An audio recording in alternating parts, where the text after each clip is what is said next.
Hello guys, welcome to Exam Focus by Saurav. This is second video on general awareness and basically this will be included in the everyday GK section also. So very important for DMRC and other examinations too. तो चलिए questions देखते हैं. Pulitzer prize is given in the field of Pulitzer prize किस चीज के लिए दिया जाता है. एस्टैब्लिश हुआ था ये 1917 में. इंपॉर्टेंट डेट 1917 में एस्टैब्लिश किया गया and it is given by United states. और ये जो नेम है पुलिट्जर ये कहाँ से आया.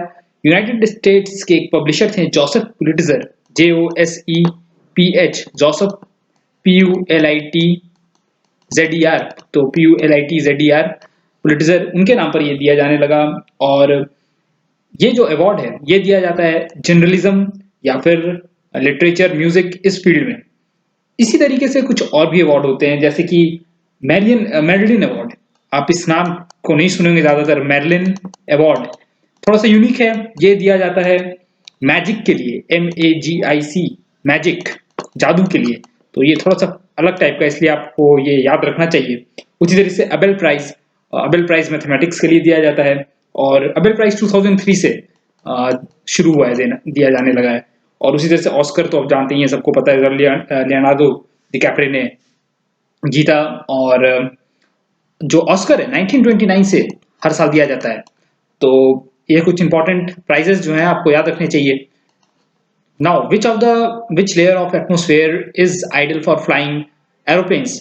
वेरी इंपॉर्टेंटली मैंने ये पहले भी डिस्कस किया है. तो सबसे अगर ये अर्थ है, ये अर्थ अगर है तो उसके ऊपर वाले लेयर को बोलते हैं ट्रोपोस्फेयर. ट्रोपोस्फेयर के बाद आता है स्ट्रेटोस्फेयर.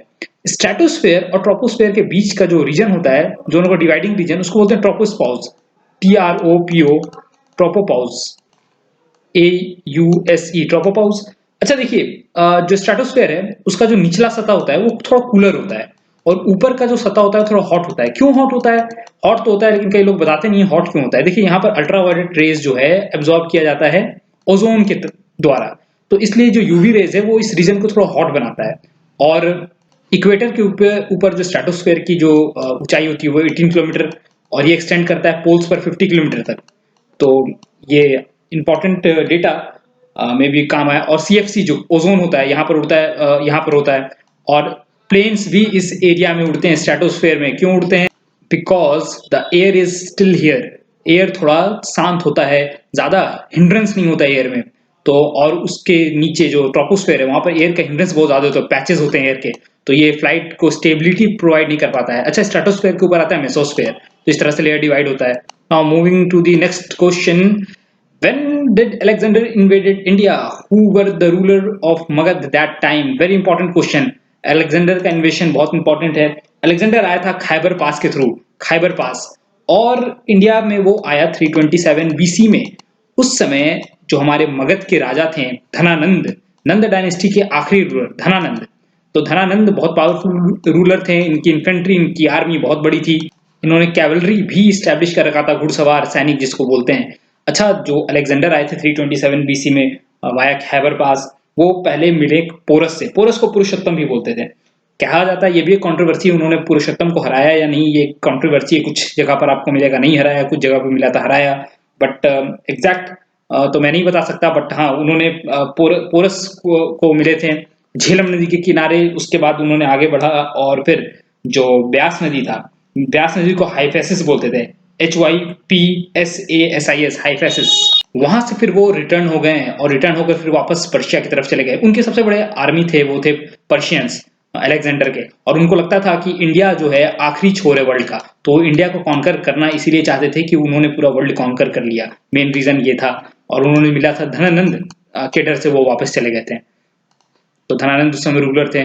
दादा Saheb Phalke award is given to the achievers in the field of. Dada Saheb Phalke award is most prestigious award and presented during National Film Award ceremony, and it is under Ministry of Information and Broadcasting. और ये हर साल दिया जाता है. और इसमें जो cash prize होता है वो 10 लाख का होता है. 10 लाख और एक शॉल. तो पिछले 2015 में जो अवार्ड शशि कपूर को मिला था, उसके बाद इस बार मिला मनोज कुमार को. तो ये सिनेमा के लिए दिया जाता है बेसिकली, और for outstanding contribution and growth in development of Indian cinema. तो सिनेमा के लिए ये मिलता है award. Now which straight separates Europe and Africa. Very important for international GK. मुझे यहाँ पर आपको मैप के थ्रू समझाना चाहिए था, बट कोई नहीं। जो मेडिटेरेनियन सी है और अटलांटिक ओशन जो है उसको कनेक्ट करता है एक स्ट्रेट्स ऑफ गिब्राल्टर, और गिब्राल्टर अफ्रीका और यूरोप को सेपरेट करता है।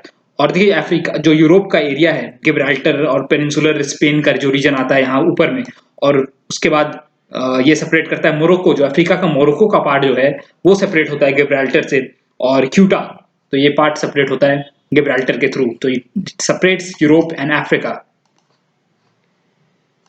Now who is credited with discovery of electron? Discovery of electron किसने किया? वेरी इजी क्वेश्चन, और इसका आंसर होगा जे J Thomson.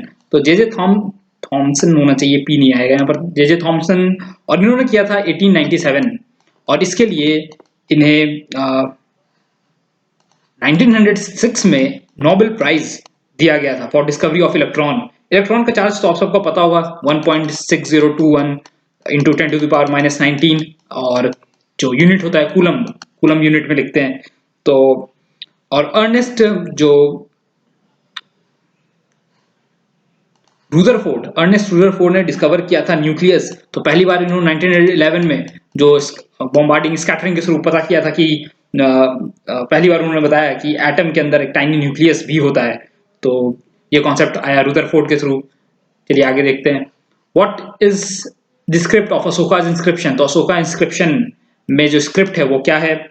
Inscription Brahmi script में लिखी गई थी, ब्राह्मी स्क्रिप्ट। और अशोका का जो नाम जो था वो भी कई बार फिर आता है एग्जाम में, पियादसी भी बोलते हैं इनको, पियादसी, पियादसी या देवनाम पिया। तो ये दो नाम जो जिक्र है स्क्रिप्ट्स में, देवनम, प्रिया, तो ये दो नाम अशोका के लिए है। और गुरुमुखी स्क्रिप्ट किसने लाया था? गुरुमुखी रिलेटेड है सिख धर्म से, और इसे लाया था गुरु अंगद। तो दूसरे गुरु थे गुरु नानक के बाद आए थे गुरु अंगद। तो गुरु अंगद 1563 टू 1606, और ये इन्होंने जो गुरु नानक की बातें थी, उनकी जो टीचिंग्स थी उसको कंपाइल किया था और गुरुमुखी स्क्रिप्ट में इन्होंने लिखा था। तो ये गुरुमुखी स्क्रिप्ट पंजाबी लैंग्वेज का ओरिजिन भी है। तो और पाली प्राकृत, पाली तो आप जानते हैं बुद्ध से रिलेटेड है। पाइजोमीटर इज यूज्ड टू मेजर, किस चीज के लिए यूज होता है? ये यूज होता है टू मेजर द प्रेशर, और बेसिकली लिक्विड प्रेशर के लिए यूज होता है ज्यादातर, लिक्विड प्रेशर। तो piezometer is used for measuring pressure of liquids. Now madam Curie is related to, very easy, and आप सबने स्कूल में भी पढ़ा होगा, इस क्वेश्चन का आंसर आप दे सकते हैं।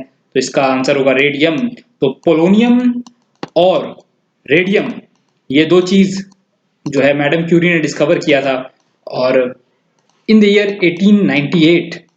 और इसके लिए ये अपने हस्बैंड के साथ भी एक्सपेरिमेंट करती थी, तो इनके हस्बैंड भी इनके साथ रिलेटेड थे। पोलोनियम जो नाम है वो पोलैंड के ऊपर रखा गया है, तो इनका होम टाउन था पोलैंड, तो पोलैंड के ऊपर पोलोनियम का नाम रखा गया to give honour and respect. और साथ में 1911 को इन्हें मिला ऑस्कर, जो नोबेल प्राइज है वो मिला फॉर केमिस्ट्री।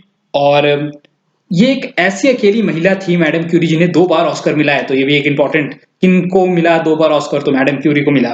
तो रे से रेडियम बनता है, तो ये आप रेडियम याद रख सकते हैं, रे से रेडियम। इंटरनेशनल लेबर ऑर्गेनाइजेशन का हेडक्वार्टर कहाँ है? बहुत सारा हेडक्वार्टर लोकेटेड इस जगह पे, और ये जगह है स्विट्जरलैंड का जेनेवा। तो जेनेवा जो है, कई जैसे वर्ल्ड हेल्थ ऑर्गेनाइजेशन, और फिर अगर आप वर्ल्ड मेट्रो ऑर्गेनाइजेशन WMO जिसको बोलते हैं, इसका भी हेडक्वार्टर है जेनेवा में। इंटरनेशनल टेलीकम्युनिकेशन यूनियन, इसका भी हेडक्वार्टर है जेनेवा में। और पेरिस में है यूनेस्को का जो हेडक्वार्टर है पेरिस में लोकेटेड है। और यूनाइटेड नेशन जो इंडस्ट्रियल डेवलपमेंट ऑर्गेनाइजेशन है UNIDO, इसका जो हेडक्वार्टर है ये वियना में। Now current can be measured by which of the following? Current किससे मेजर किया जाता है? करंट मेजर किया जाता है एमीटर से करंट मेजर करते हैं। वोल्ट मीटर से पोटेंशियल डिफरेंस का पता चल सकता है, EMF पोटेंशियल डिफरेंस। ठीक है। इलेक्ट्रोमीटर जो है एक इंस्ट्रूमेंट, इस तरह का इंस्ट्रूमेंट होता है जो कि इलेक्ट्रिकल पोटेंशियल बताता है बिना करंट ड्रॉ किए हुए सर्किट में, तो इसके लिए इलेक्ट्रोमीटर यूज होता है। तो thank you guys, thank you for watching this video. और आपको पता है आपको लाइक करना है, सब्सक्राइब करना है। अगर आपको अच्छा लगा तो give a thumbs up for it. जय हिंद, वंदे मातरम। सो